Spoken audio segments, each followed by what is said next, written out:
Hi there, everybody. I'm Jason J. Cross, and I'm here today with Russell Romano, who I've worked with in Got to Eat and A Mother's Love.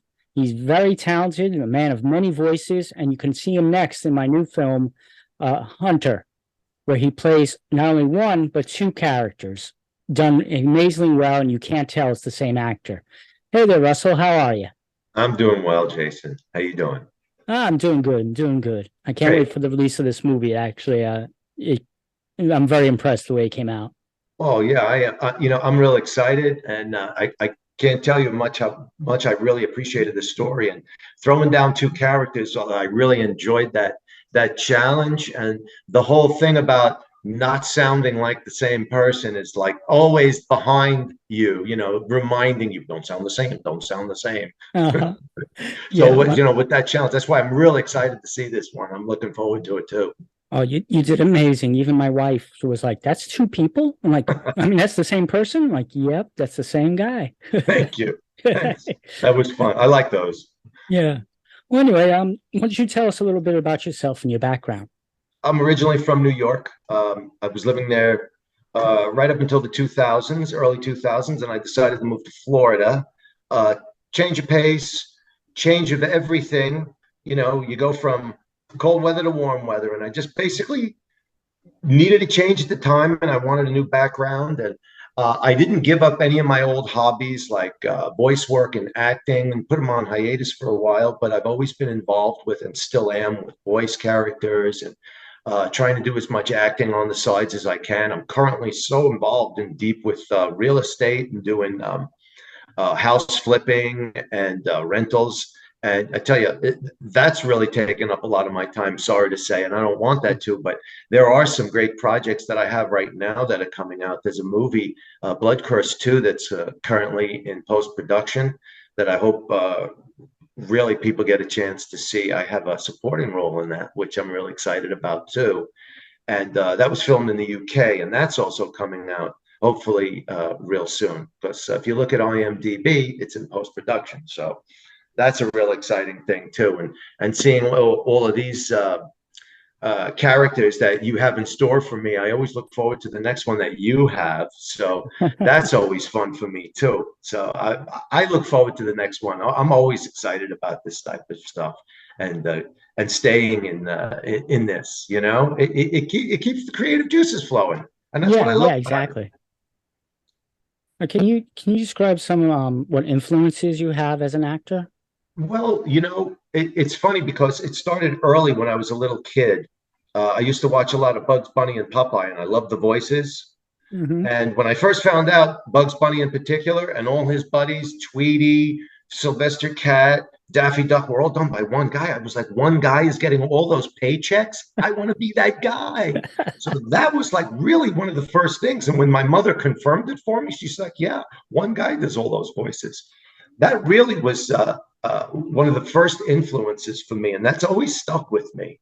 And that's always been in the back of my mind, especially when doing voices and how important it is to really create a character. And that's always been fun. And that's been one of my biggest influences, I got to say, to this day. Oh, Bugs Bunny is a good influence. You believe it? Really, Mel Blanc to be technical, but Bugs Bunny for sure.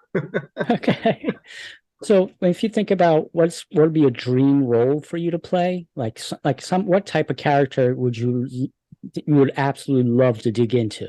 Something I can really dig into the depths of emotion. And for me, I think that would be like the heavy.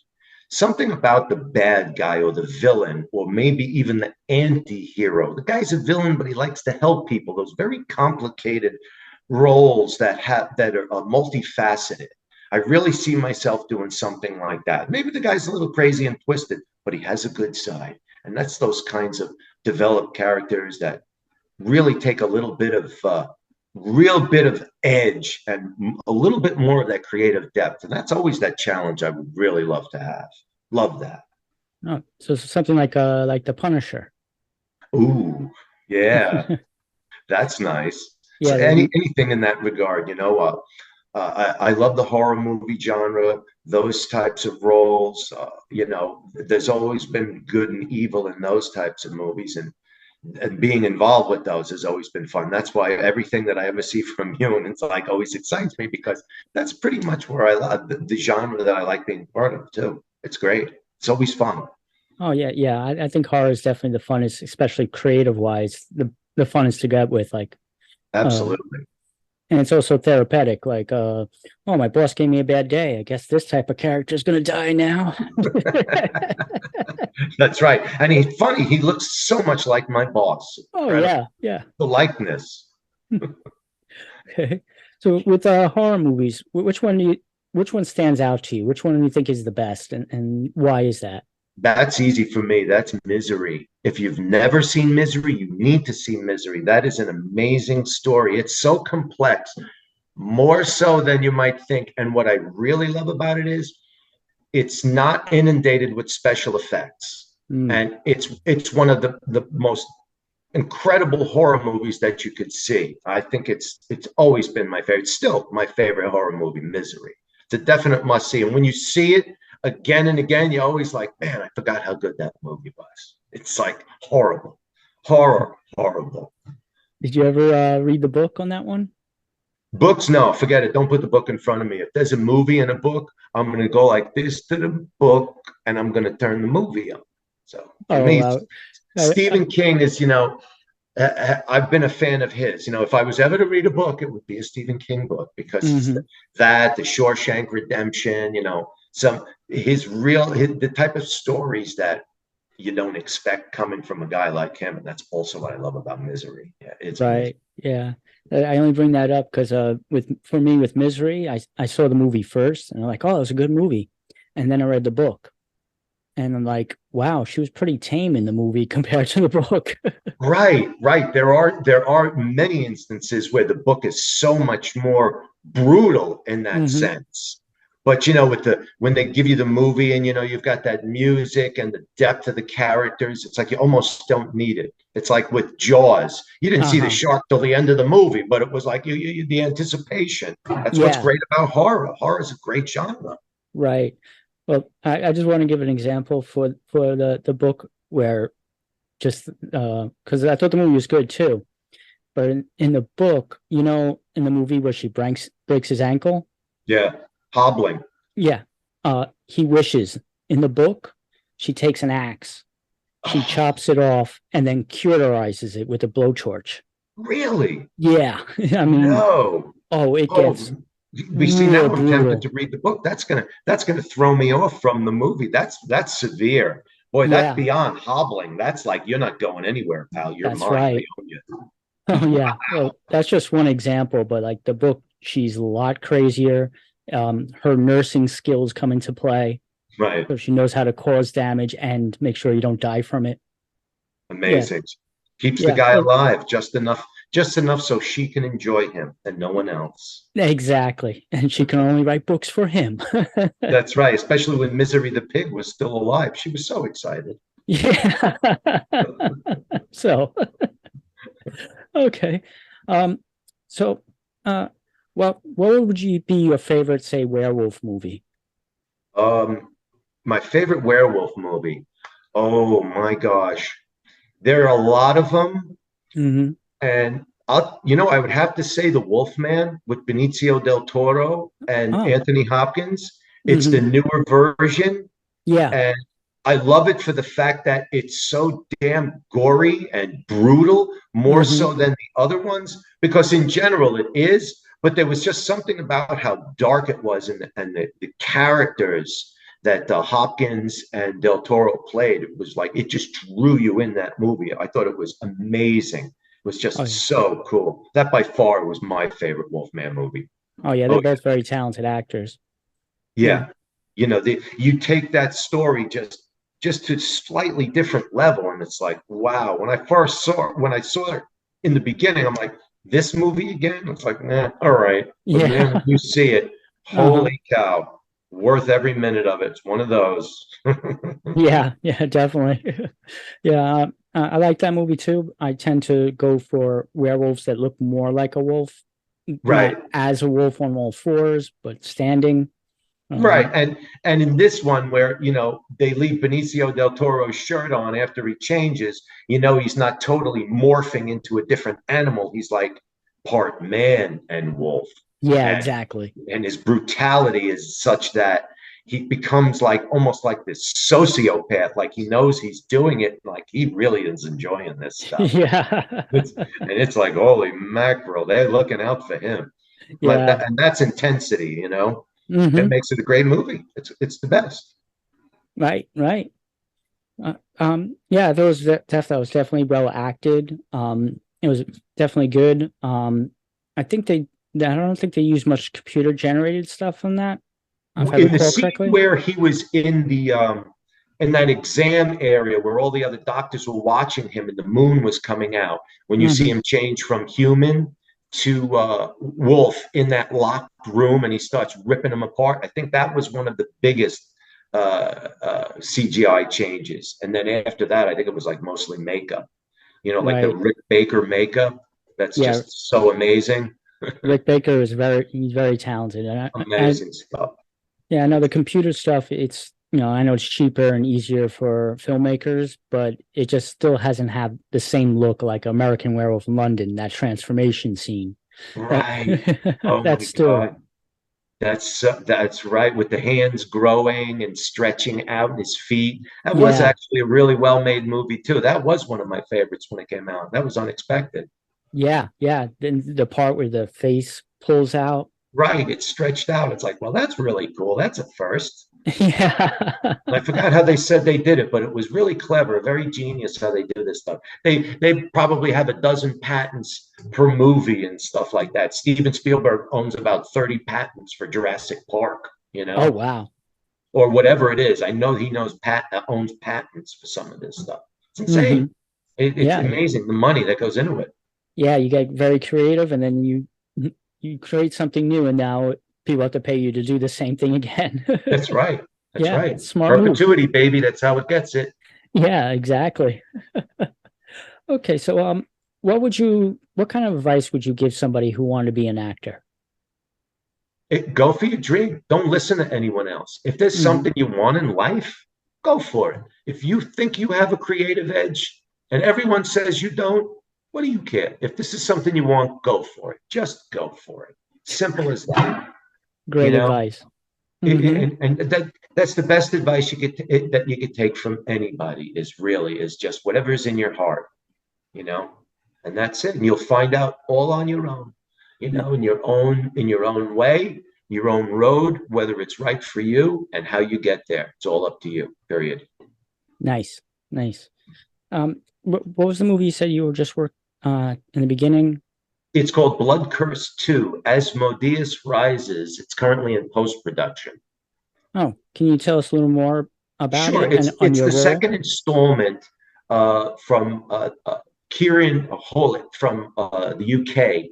It's about this woman, Alicia Stone, who's possessed or who's dealing with possessions. It's a big satanic thing, a very bloody movie, and she she's dealing with all of these demons. And supposedly, in this second installment, these demons have come back tenfold. Asmodeus, who I think is the seventh son of the seventh, I'm not big on what the seventh sin is, but he's the seventh guy in this.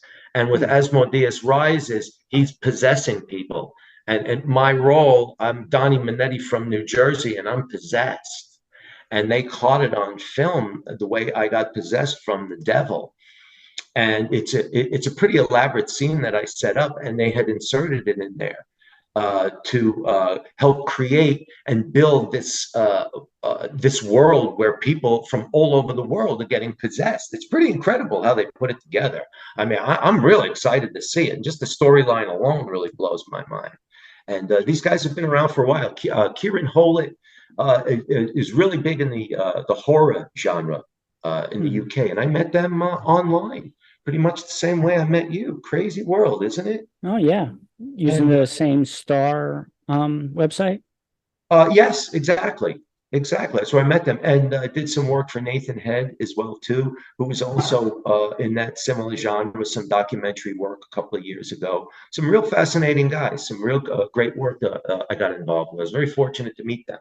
It Oh, was a lot of great. fun. It was a lot of fun. So, I really got my fingers crossed. I hope to see it soon. so this was live action then. Oh, absolutely. It's a full length feature film, hopefully in either Amazon or supposed to be in regular theaters. So we'll keep our fingers crossed and hope to see this thing coming out soon within the year. I know on IMDb it's still under post production, so the Right. listing is there, and that'll give you the whole lowdown as to what it's about and the series of the movies. It's pretty incredible. It was a lot of fun. I felt very privileged to do that. That was a real great experience. I would love to do something like that more often. Oh, yeah, nice. Yeah, being on a set is pretty awesome. Like I haven't done live action in a while because kids, family, computer, animation, I can work on it whenever. Right. So there's Exactly. no time constraints. Definitely. It made it easy for me because I basically did it from home, Oh, and I filmed it myself, oh, really? and Tell us more about that. they inserted it and edited it into their movie, which is pretty incredible. They call it an insertion, and they did it in the sense that somebody was filming me without my knowledge, like my Hmm. wife or my girlfriend or a family member, and they caught me under possession from the devil doing crazy things. And that was the whole premise of what my scene was. Oh, And wow. yeah, it was really good.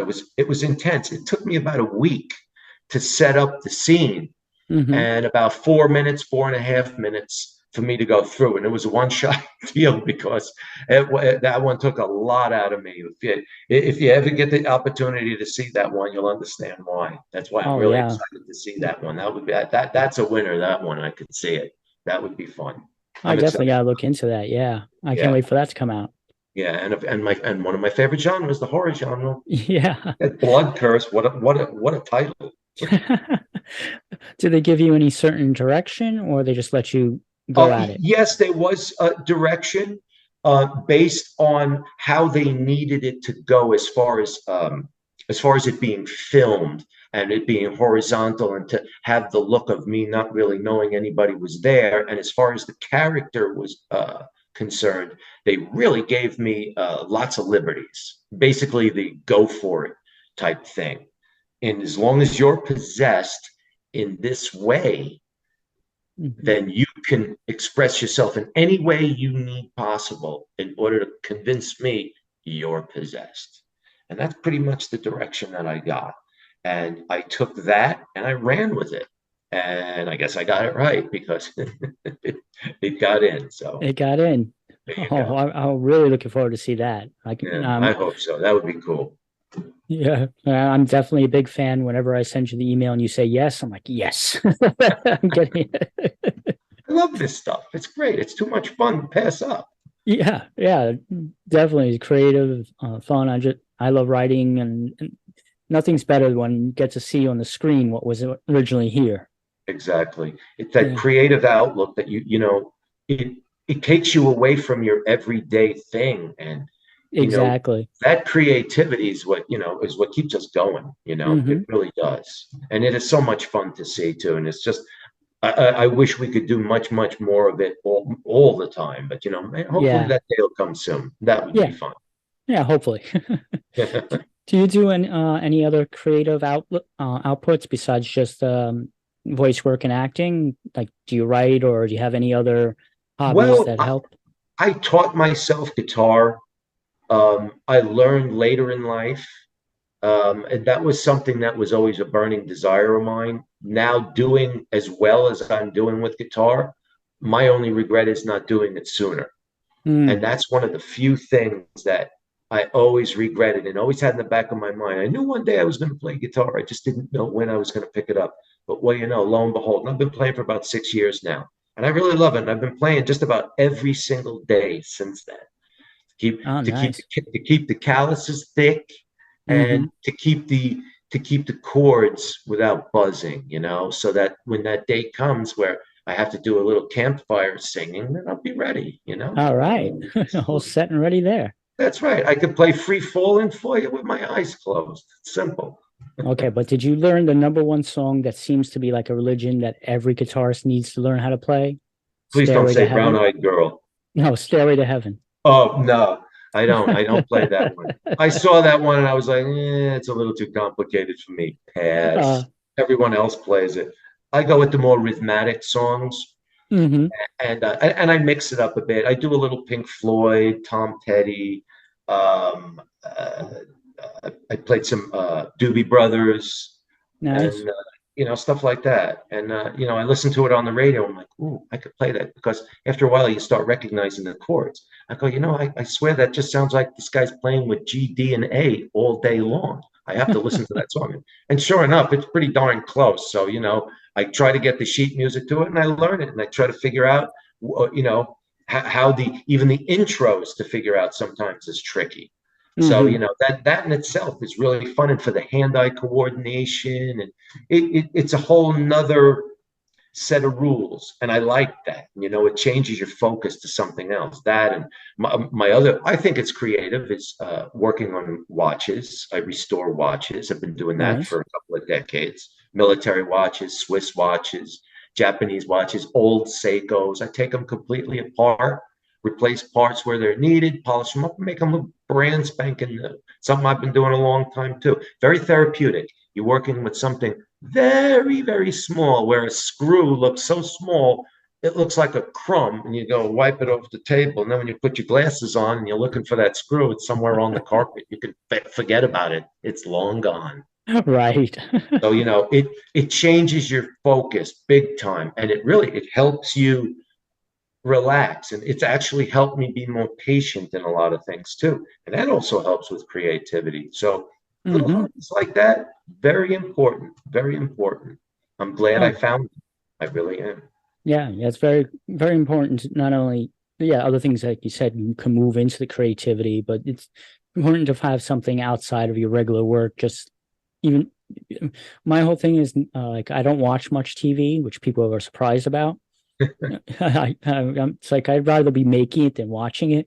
Yeah, So I think it's very um, good for people to yeah, watch TV fine, but have other interests and do other things to help yes, unwind. And as you said, that the watchmaking makes you more focused. That's awesome. it When you does. find these things that you find enjoyment in, then that's great. It is. You need that, even if it's weeding the garden, you know, whatever. And I'll find myself out there on a pretty Sunday afternoon pulling out weeds between the little rocks. Oop, there's another little weed, a little clover. Oh, I don't want that little guy over there. And I'll be sitting there like a crazy person pulling weeds, but I don't care. It's my garden and I'm having fun doing it. And it looks great when I'm finished. There we I'm all go. wiser. Yeah, there we go. All right. So, where can people see your work? Oh, you can find my work on IMDb, and there are a lot of links on my IMDb page that you could click on and find some of the up and coming projects. And that's basically the best direction I can give you right now, for sure. Nice, nice. Okay, so I think that's it. Yeah, I see my questions. I'm trying not to keep looking over here because it looks like I'm, but that's where my questions are. That's all So, right. okay. So is there any final words you'd like to give to anybody that might be a fan or Keep it, anything in general? I say, keep it creative, be yourself, and don't take no for an answer, especially if it's something that you really want to do. Simple. Oh, great words, great words. Well, it's been a pleasure talking with you, and it's always a pleasure to work with you. And I'm a big fan of your work, and I'm always glad when you sign on to one of our projects. Um, so I guess that's it, what we got for tonight. So, Thank you, Jason. Thank you. I appreciate that. I really appreciate you having me. Thank you so much. This was fun. You okay, have a good one. great. Take care. All right, take care. Bye, everybody.